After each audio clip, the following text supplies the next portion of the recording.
Halo halo halo, assalamualaikum warahmatullahi wabarakatuh. Apa kabar semuanya? Salam sehat, salam semangat.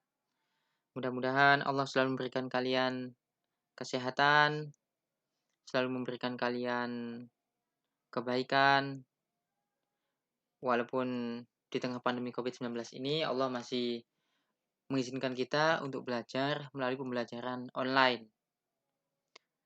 Baik anak-anak, langsung saja ini merupakan pertemuan kita yang ketiga atau yang keempat. Di pertemuan sebelumnya kita sudah membahas tentang konsep hak asasi manusia dan kewajiban asasi manusia. Saya refleksi, akan saya flashback, yang flashback kan gak cuma Naruto ya, kita juga ada flashback. Kita flashback dulu tentang konsep HAM dan KAM. Jadi, hak asasi manusia dan kewajiban asasi manusia itu adalah dua hal yang tidak bisa dipisahkan satu dengan yang lain. Sebagaimana sudah kita bahas, bahwa yang disebut dengan hak asasi manusia adalah hak yang melekat pada manusia sebagai makhluk Tuhan yang Maha Esa secara kodrati. Dan hak ini tidak boleh dicabut, tidak boleh dikurangi, tidak boleh diambil oleh siapapun. Bahkan pemerintah, masyarakat, dan orang di sekitarnya harus melindungi dan menghormati adanya hak asasi manusia. Hak asasi manusia di sisi yang lain juga ada yang disebut dengan kewajiban asasi manusia. Kewajiban asasi manusia itu adalah kewajiban yang melekat pada diri kita sebagai manusia, sebagai makhluk ciptaan Allah yang paling sempurna. Kata Allah dalam Al-Quran, surat At-Tin, Allah berfirman, "Laqad khalaqnal insana fi ahsani taqwim." Dan sungguh, kata Allah, kami telah menciptakan manusia itu dalam bentuk yang sebaik-baiknya. Gak percaya kita adalah makhluk yang paling baik? Silahkan pergi ke kebun binatang, kemudian bandingkan diri kita dengan penghuni yang ada di kebun binatang. Kira-kira kita sama penghuni yang ada di kebun binatang, lebih cakep yang mana coba? Lebih cakep kita kan? Kenapa seperti itu? Karena memang kita ini diciptakan baik secara fisik, baik secara mental, secara spiritual, manusia lebih baik dari makhluk Allah yang lain. Jadi yang disebut manusia itu ya fisiknya, ya mentalnya, ya spiritualnya. Gitu. Kadang-kadang ada manusia yang gantengnya minta ampun, tapi ternyata akhlaknya tidak ada. Dia tidak bermoral atau amoral. Ada orang yang diciptakan Allah dalam bentuk yang sangat baik, ganteng atau cantik, tapi dia tidak beribadah kepada Allah Subhanahu wa taala. Padahal tujuan manusia dan jin diciptakan oleh Allah Subhanahu wa taala adalah untuk beribadah kepada Allah Subhanahu wa taala. Inna sholati wa nusuki wa mahyaya wa mamati lillahi rabbil alamin. Sesungguhnya salatku, ibadahku, hidupku dan matiku adalah untuk Allah Subhanahu wa taala, Tuhan pencipta alam semesta. Nah, salah satu kewajiban kita sebagai makhluk Allah yang hidup di bumi Allah adalah menghormati hak asasi yang Allah berikan, yang Allah anugerahkan, yang Allah amanahkan kepada orang lain yang ada di sekitar kita. Baik. Kemudian, mohon maaf sebentar, saya perbesar dulu anak-anak. Oke. Pada pertemuan yang kedua, kita sudah membahas tentang hubungan antara HAM dengan Pancasila. Pancasila itu merupakan 5 dasar falsafah bangsa Indonesia. Pancasila adalah nilai yang diyakini dan dianggap baik oleh sebagian besar atau mayoritas bangsa Indonesia.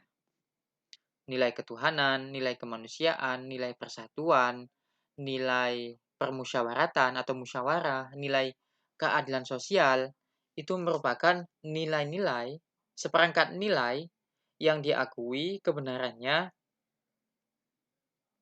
dan dijalankan, dikerjakan, diamalkan oleh bangsa Indonesia. Kita sudah mempelajari bahwa Pancasila itu dalam kaitannya dengan hak asasi manusia punya 3 macam nilai. Yang pertama kita sebut dengan nilai ideal, kemudian nilai instrumental, Dan yang terakhir adalah nilai praksis. Nilai ideal itu merupakan nilai dasar Pancasila. Misalnya nilai ketuhanan yang Maha Esa. Nilai ketuhanan yang Maha Esa itu, kalau kita kaitkan dengan HAM, maka nilai ketuhanan yang Maha Esa menghendaki supaya ada jaminan agar bangsa Indonesia bebas untuk memeluk agama dan berkeyakinan sesuai dengan agama dan kepercayaannya masing-masing. Pemerintah tidak boleh menghalangi seseorang untuk menjalankan agama dan keyakinannya. Yang kedua, nilai instrumental. Nilai instrumental itu adalah nilai-nilai Pancasila yang dijabarkan ke dalam peraturan perundang-undangan yang ada di Indonesia. Nilai dasar kan sifatnya umum nih, ada ketuhanan yang Maha Esa. Tapi bagaimana caranya untuk menjalankan sila ketuhanan yang Maha Esa itu? Maka ada pasal 29 ayat 1, ayat 2. Di ayat satunya dikatakan negara berdasarkan ketuhanan yang Maha Esa. Di ayat keduanya dikatakan bahwa negara menjamin kemerdekaan tiap-tiap penduduk untuk memeluk agama dan beribadah menurut agama dan keyakinannya masing-masing. Jadi pasal 29 ayat 1 dan ayat 2 itu merupakan penjabaran dari sila pertama Pancasila, yaitu sila ketuhanan yang Maha Esa. Jadi kalau ada orang yang ingin mengubah Pancasila, misalnya ingin memeras Pancasila menjadi Trisila atau diperas menjadi Ekasila, satu sila saja, maka itu sebenarnya akan meruntuhkan nilai-nilai spiritual yang ada dalam Pancasila, yaitu sila pertama. Jadi saya termasuk orang yang tidak setuju kalau kemudian Pancasila itu dikerdilkan atau diperas demikian rupa menurut kepentingan satu kelompok tertentu. Biarkan Pancasila itu menjadi milik bangsa Indonesia. Biarkan Pancasila itu hidup di tengah-tengah masyarakat Indonesia. Tidak perlu Pancasila itu kemudian ditafsirkan dengan tafsiran oleh kelompok penguasa. Ketika Pancasila ditafsirkan oleh penguasa atau oleh kelompok yang dekat dengan kekuasaan, Pancasila ini bisa menjadi alat untuk memukul orang lain yang berbeda pandangan dengan pemerintah. Dan itu hal yang tidak kita inginkan. Saya selalu mengatakan, selalu saya ulang-ulangi, Pancasila tidak boleh hanya menjadi lip service.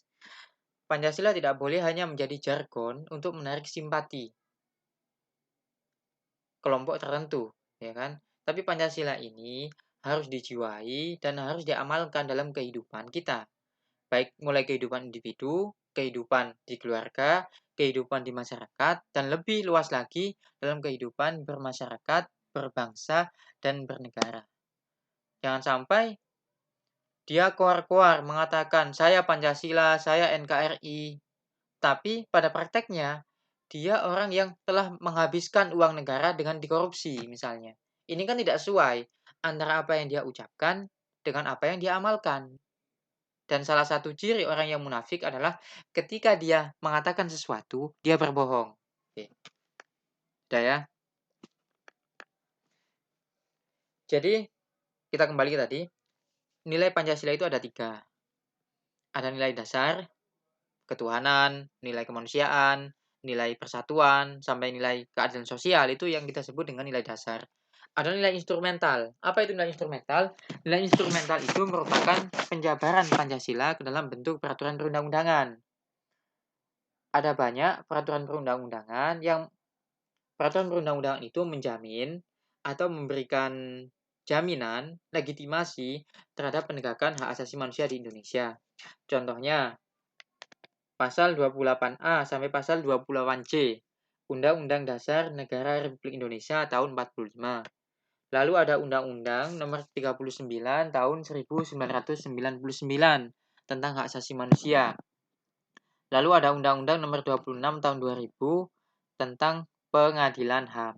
Ini semua merupakan hanya sedikit ya instrumen dari sekian banyak instrumen penegakan hak asasi manusia di Indonesia.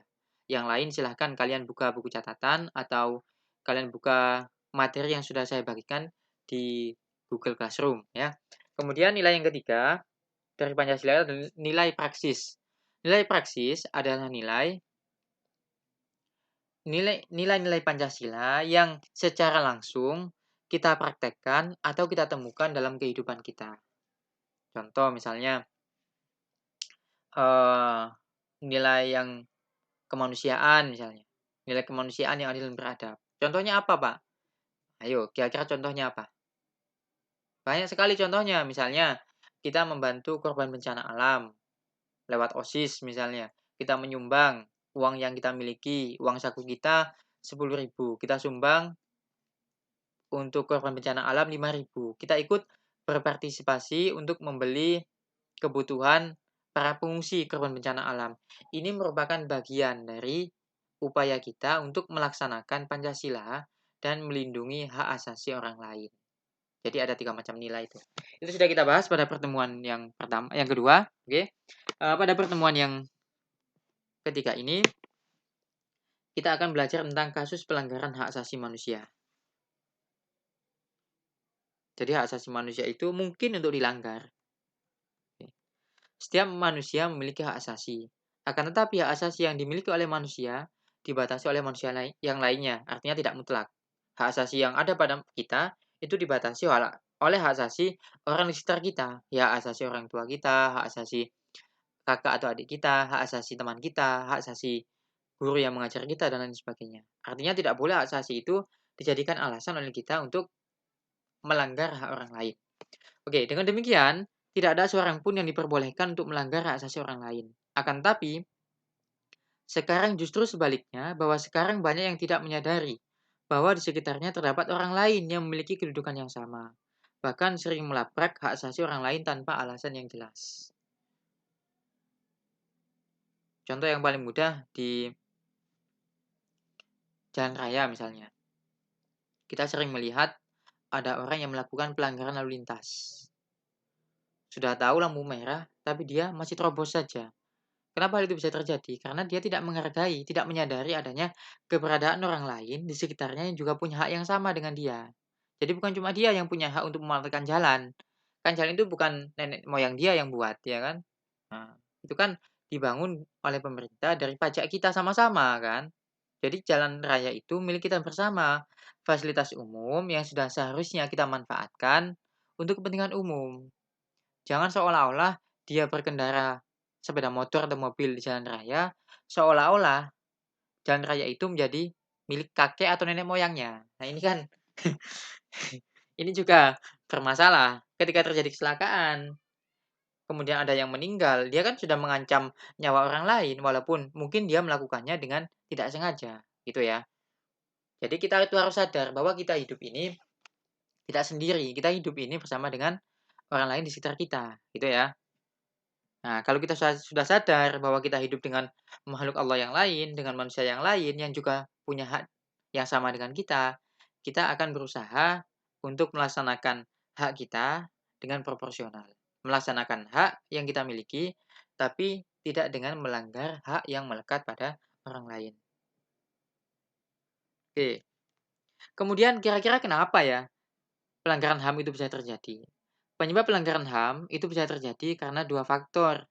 Yang pertama disebabkan oleh faktor internal, yang kedua disebabkan oleh faktor, mohon maaf ini ada kesalahan sedikit ya. Yang pertama faktor internal, yang kedua adalah faktor eksternal. Jadi yang kedua ini bukan faktor yang ini ya, yang ini bukan faktor internal, ini salah ya. Seharusnya faktor eksternal. Apa faktor internal? Faktor internal adalah faktor yang berasal dari diri si pelaku pelanggaran HAM. Jadi, dia itu melanggar HAM orang lain disebabkan karena faktor-faktor yang ada di dalam dirinya. Contohnya sikap egois. Ya tadi itu, misalnya sudah tahu lampu merah masih dia terobos. Itu kan egois, dia hanya mementingkan kepentingan diri dan kelompoknya misalnya. Orang yang egois, dia akan menghalalkan segala macam cara untuk mencapai tujuannya. Kadang-kadang cara yang dia gunakan ini bertentangan dengan hukum agama, bahkan dengan hukum positif yang berlaku di negara kesatuan Republik Indonesia. Untuk kepentingan partai misalnya, ada pejabat pemerintah yang rela melakukan korupsi. Padahal kepentingan masyarakatnya itu jauh lebih layak untuk diperjuangkan daripada hanya sekedar kepentingan politik praktis. Karena dia egois, dia mementingkan kepentingan dirinya, dia mengambil uang yang bukan haknya, maka sudah terjadi pelanggaran HAM di situ. Masyarakat yang seharusnya bisa menikmati pembangunan, masyarakat miskin yang seharusnya bisa menikmati bantuan dari pemerintah, karena bantuannya dikorupsi, karena uang APBD-nya dikorupsi untuk kepentingan partai politik tertentu oleh si kepala daerah ini, terjadi pelanggaran HAM di situ. Kemudian yang kedua, rendahnya kesadaran HAM. Ya, kadang-kadang masyarakat kita ini masih rendah kesadarannya terhadap HAM. Mereka masih mengutamakan hak tapi tidak mau melakukan kewajiban. Padahal sebagaimana sudah kita pelajari, dalam menjalankan hak asasi manusia, Allah juga memberikan kepada kita kewajiban asasi yang melekat pada diri kita. Kalau Allah memberikan kita hak untuk hidup, ya, maka kita juga punya kewajiban untuk menghormati hak hidup yang melekat pada orang lain. Allah memberikan kita hak untuk memiliki sesuatu. Hak untuk properti itu kan diakui dalam Islam kan? Hak untuk memiliki sesuatu, hak kepemilikan. Ya. Kita punya hak kepemilikan, harta benda. Tapi kadang-kadang ada orang-orang yang karena dia rendah kesadaran HAM-nya, dia mengambil sesuatu yang bukan haknya. Misalnya dalam hal waris. Banyak terjadi penyimpangan hukum waris di Indonesia berdasarkan hukum Islam. Kadang-kadang dia tidak berhak mendapatkan warisan, tapi karena dia ngotot, ya, dia mengambil sesuatu yang bukan haknya. Padahal warisan itu sebenarnya bukan miliknya, tapi dia ambil saja. Kenapa? Karena dia selain egois, dia juga rendah kesadarannya akan hak asasi orang lain. Itu faktor yang kedua. Faktor yang ketiga, sikap tidak toleran. Kadang-kadang sikap ini juga muncul di tengah sebagian masyarakat kita dalam masalah agama atau dalam masalah yang lain. Karena perbedaan agama kadang-kadang ada agama-agama tertentu yang dipersekusi misalnya, atau yang oleh satu kelompok tertentu terjadi penyerangan oleh satu kelompok massa yang berbeda agama kepada kelompok massa yang lain. Kenapa ini terjadi? Salah satunya karena adanya sikap yang tidak toleran. Jangankan yang berbeda agama, kadang-kadang yang sama agamanya itu masih terlibat cekcok, masih terlibat konflik karena perbedaan cara pandang terhadap suatu permasalahan agama. Hal-hal yang seperti ini, sikap tidak toleran, sikap egois, rendahnya kesadaran HAM, itu harus mulai kita hilangkan dari diri kita. Bukan berarti kita membiarkan, misalnya terjadi penyimpangan dalam masalah akidah. Dalam masalah akidah jelas ya, kita tidak boleh mentolerir adanya penyimpangan-penyimpangan akidah. Di Indonesia ada kelompok Ahmadiyah misalnya. Kelompok ini mengklaim bahwasanya mereka mengaku sebagai muslim. Akan tetapi pada prakteknya mereka mengakui ada nabi lagi setelah Nabi Muhammad SAW. Jelas kan ini bertentangan dengan akidah kita sebagai seorang muslim. Sebab Islam itu dibangun di atas 5 dasar. Yang pertama, antasyhadu an la ilaha illallah wa anna Muhammadan Rasulullah. Kita bersaksi bahwa tidak ada Tuhan selain Allah dan Nabi Muhammad adalah utusan Allah. Kalau salah satu hilang, dia bukan seorang muslim. Dia mengakui Allah, tapi dia masih mengakui bahwa Nabi Muhammad bukan nabi yang terakhir, masih ada nabi lagi. Berarti dia kelompok yang menyimpang dari Islam, bahkan keluar dari Islam. Terhadap kelompok-kelompok yang menyimpang secara akidah seperti ini, kita masih punya aparat penegak hukum. Okay? Kita tidak boleh main hakim sendiri, kemudian membubarkan mereka dengan tangan kita, apalagi bersikap anarkis, merusak properti yang mereka miliki, dan melakukan perbuatan melanggar hukum yang lain. Ingat, kita negara hukum. Segala sesuatu harus kita selesaikan dengan koridor hukum yang berlaku. Jangan main hakim sendiri. Kalau kita menemukan satu kelompok yang memang kelompok ini keluar dari Islam, mereka melakukan perbuatan yang menistakan Islam, atau ada kelompok yang jelas-jelas ajarannya menyimpang dari ajaran Islam, kita bisa melaporkannya kepada aparat kepolisian. Bukan berarti kita toleransi ya, kalau dalam masalah perbedaan agama antara Islam dengan Kristen, Islam dengan Hindu, dengan Buddha dan agama yang lain, sudah jelas lakum dinukum waliyadin. Tidak ada untukmu agamamu, untukku agamaku. Atau di ayat yang lain, la ikraha fiddin, tidak ada paksaan untuk memeluk agama Islam. Kita tidak boleh memaksakan Islam itu sebagai agama yang harus dianut oleh semua orang Indonesia. Tidak bisa seperti itu. Karena Allah yang sudah memberikan hidayah kepada kita. Ada yang diberikan hidayah oleh Allah, ada yang tidak. Dan kita bersyukur kepada Allah kita diberikan hidayah menjadi seorang muslim. Sikap kita kepada orang di luar Islam, kepada saudara sebangsa, walaupun mereka berbeda agama dengan kita bersikap toleran. Tapi tolerannya kita bukan dengan mencampur adukan akidah. Ini harus kalian pahami, harus kalian catat baik-baik. Jangan sampai mentang-mentang kita toleran kepada orang yang berbeda agama dengan kita, waktu Natal kita masuk ke gereja, ikut melakukan upacara ritual di gereja. Ini jelas bertentangan dengan akidah kita sebagai seorang muslim. Paham ya? Toleran boleh, akan tetapi harus tetap menjaga akidah kita sebagai seorang muslim, sebagai seorang yang beriman kepada Allah dan Rasul-Nya. Tapi ketika ada tetangga kita atau teman kita yang berbeda agama dengan kita, membutuhkan bantuan kita, yang tidak berhubungan dengan agama dan keyakinan, silahkan dibantu. Karena Nabi sendiri juga membantu orang lain walaupun orang itu berbeda agama dengan Nabi. Silahkan dibaca di Sirah Nabawiyah. Ketika Nabi berangkat, hijrah dari Mekah ke Madinah, beliau menyewa penunjuk jalan. Kalau sekarang itu mungkin tour guide ya. Penunjuk jalan sampai beliau melewati kota Mekah, itu ternyata bukan orang muslim, bukan sahabat Nabi, tapi orang musyrik. Tapi dia dikenal sebagai orang yang jujur dan tidak suka membocorkan rahasia. Itu artinya apa? Artinya kita sebagai muslim tidak dilarang oleh agama kita untuk melakukan hubungan sosial kemasyarakatan dengan orang lain yang ada di luar agama kita. Tetapi kalau sudah dalam masalah agama, jelas. Batasnya jelas antara iman dengan kufur, antara muslim dengan kafir, batasnya jelas. Lakum dinukum waliyadin. Bagi kamu agamamu dan bagiku agamaku. Tidak boleh ada pencampur adukan akidah. Oke? Itu yang pertama, faktor internal. Lalu faktor eksternal. Faktor eksternal ini kita bagi menjadi 4. Ada penyalahgunaan kekuasaan. Kadang-kadang yang melakukan pelanggaran HAM itu bukan hanya individu atau masyarakat sipil, tapi mereka yang punya kekuasaan itu bisa melakukan pelanggaran terhadap hak asasi manusia. Pepatah Inggris mengatakan, the power tends to corrupt, but the power absolutely tends to corrupt absolutely. Kekuasaan akan cenderung disalahgunakan. Kekuasaan akan cenderung untuk menyimpang. Dan kekuasaan yang terlalu besar juga cenderung akan menyimpang semakin besar.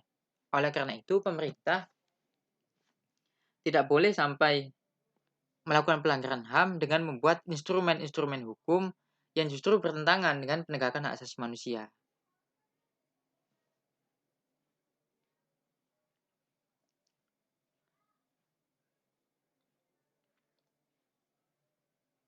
Misalnya ada satu ormas atau satu kelompok yang vokal kepada pemerintah, kemudian pemerintah membubarkan ormas itu dengan alasan yang dibuat sedemikian rupa, padahal sebenarnya si ormas ini tidak pernah melanggar aturan hukum yang ada. Gitu. Jadi pemerintah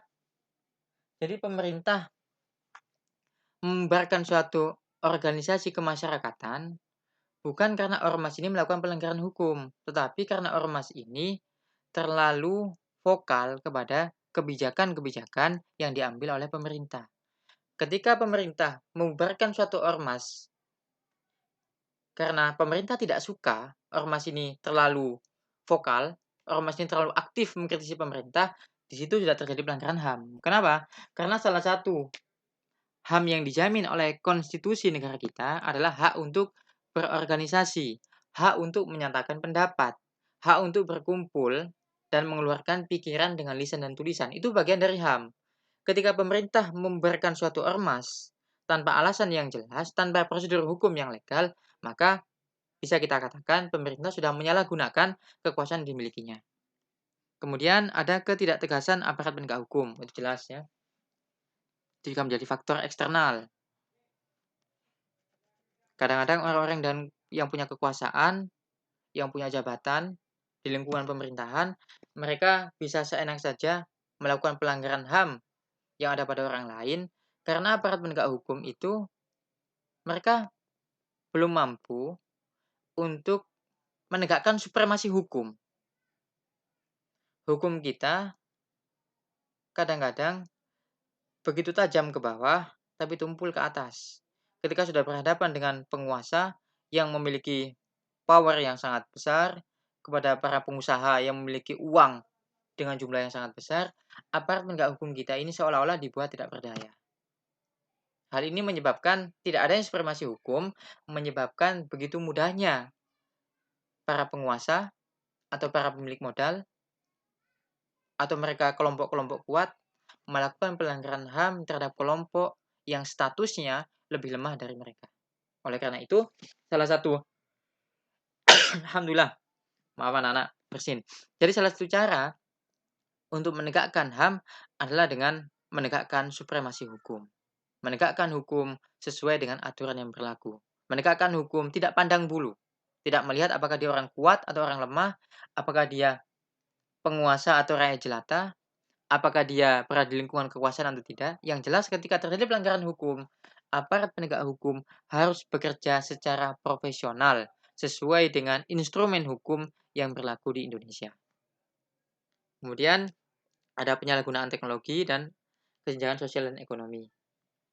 Penyalahgunaan teknologi ya, kita bisa lihat sekarang kejahatan itu ada cybercrime namanya. Kejahatan di dunia cyber, dunia internet. Saya punya foto, misalnya foto saya diedit sama orang lain, kemudian dia-upload ke Facebook. Foto saya, ya foto biasa gini, tapi saya difitnah, mohon maaf, misalnya saya berselingkuh. Atau saya difitnah melakukan suatu perbuatan yang melanggar hukum. Padahal sebenarnya itu foto editan. Memang wajah saya, tapi tubuhnya bukan tubuh saya.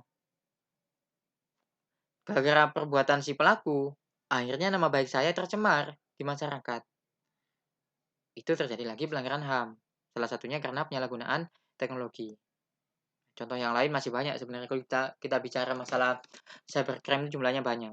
Penyebaran berita bohong sampai menjatuhkan nama baik individu atau pemerintah itu juga bagian dari penyalahgunaan teknologi yang bisa mengakibatkan terjadinya pelanggaran hak asasi manusia. Oke? Kemudian kasus pelanggaran HAM di Indonesia. Di Indonesia meskipun pemerintah telah mengeluarkan peraturan perundang-undangan mengenai HAM, namun pelanggaran HAM tetap selalu ada. Baik yang dilakukan oleh pemerintah maupun masyarakat sendiri. Artinya yang punya potensi untuk melanggar HAM sebagaimana sudah saya sebutkan tadi, bukan hanya masyarakat, tapi pemerintah juga punya potensi yang sama untuk melakukan pelanggaran hak asasi manusia. Salah satunya karena mereka punya wewenang, mereka punya kekuasaan yang besar, yang dengan kekuasaan itu kadang-kadang baik secara sadar maupun tidak sadar mereka melakukan pelanggaran HAM terhadap rakyatnya sendiri. Pelanggaran-pelanggaran tersebut merupakan cerminan telah terjadi kelalaian atas pelaksanaan kewajiban asasi manusia. Jadi kalau terjadi banyak pelanggaran HAM di suatu negara, di suatu tempat, bisa kita katakan bahwa kewajiban asasi manusia di tempat itu sudah dilalaikan. Padahal HAM dan KAM itu dua hal yang tidak bisa dipisahkan satu dengan yang lain. Kalau banyak terjadi pelanggaran HAM itu merupakan cerminan bahwa masyarakat yang melakukan pelanggaran HAM itu mereka lalai terhadap pelaksanaan kewajiban asasi manusia mereka. Berikut beberapa contoh kasus pelanggaran HAM yang pernah terjadi di Indonesia. Kerusuhan Tanjung Priuk, tanggal 12 September 1984. Dalam kasus ini, 24 orang tewas, 36 orang luka berat, dan 19 orang luka ringan. Keputusan majelis hakim terhadap kasus ini menetapkan 14 terdakwa seluruhnya dinyatakan bebas. Ada pelanggaran HAM kan di situ, jelas ada pelanggaran HAM yang sangat berat di situ. Kenapa? Karena terjadi kehilangan nyawa, 24 orang tewas. Belum yang luka-luka, belum lagi kerusakan benda dan bangunan yang ada di sekitarnya. Kemudian penyerbuan kantor Partai Demokrasi Indonesia tanggal 27 Juli 1996. Dalam kasus ini 5 orang tewas, 149 orang luka-luka, dan 23 orang hilang. Keputusan majelis hakim terhadap kasus ini menetapkan 4 terdakwa dinyatakan bebas dan 1 terdakwa divonis 2 bulan 10 hari. Bisa kita lihat, kasus pertama yang tewas 24. Kasus Tanjung Priok ini melibatkan konflik, bisa dikatakan konflik, yang melibatkan masyarakat di Priok dengan aparat pemerintah, terutama dari militer dan kepolisian. 24 orang yang tewas, tapi majelis hakim menyatakan terdakwa 14 orang itu semuanya bebas. Anda bisa bayangkan, ini kan kenapa terjadi? Kita kembali ke tadi. Faktor eksternal yang menyebabkan terjadinya pelanggaran HAM, adanya ketidaktegasan aparat penegak hukum. Di sini bisa kita katakan pengadilan menyatakan bebas, padahal sudah terjadi pelanggaran hukum, pelanggaran HAM yang berat, dengan tewasnya 24 orang. Seharusnya para pelaku ini mendapatkan hukuman yang setimpal sesuai dengan perbuatannya, berdasarkan undang-undang yang berlaku. Tetapi sama majelis hakim nyatakan bebas. Hal yang seperti ini akan membuat orang lain berpikir untuk melakukan kejahatan yang sama, melakukan pelanggaran HAM yang sama. Karena tidak adanya ketegasan aparat penegak hukum dalam menjalankan instrumen undang-undang yang ada. Kemudian yang ketiga, penembakan mahasiswa Universitas Trisakti pada tanggal 12 Mei 1998. Dalam kasus ini, 4 orang mahasiswa tewas. Mahkamah militer yang menyidangkan kasus ini memvonis 2 terdakwa dengan hukuman 4 bulan penjara, 4 terdakwa divonis 2-5 bulan penjara, dan 9 orang terdakwa divonis penjara 3-6 tahun. Tragedi Semanggi 1 pada tanggal 13 November 98. Dalam kasus ini, 6 orang mahasiswa tewas. Kemudian terjadi lagi tragedi Semanggi 2 pada tanggal 20 September 1999 yang mengakibatkan seseorang mahasiswa tewas. Kemudian ada penculikan aktivis pada 97-98. Dalam kasus ini, 23 orang dinyatakan hilang. 9 orang dinyatakan bebas, 9 orang diantaranya telah dibebaskan, dan 13 orang belum ditemukan sampai saat ini. Entah kemana yang belum ditemukan, entah meninggal, entah tewas, atau entah kemana kita nggak tahu. Nah, dari 5 hal ini, sebenarnya masih banyak pelanggaran HAM yang lain.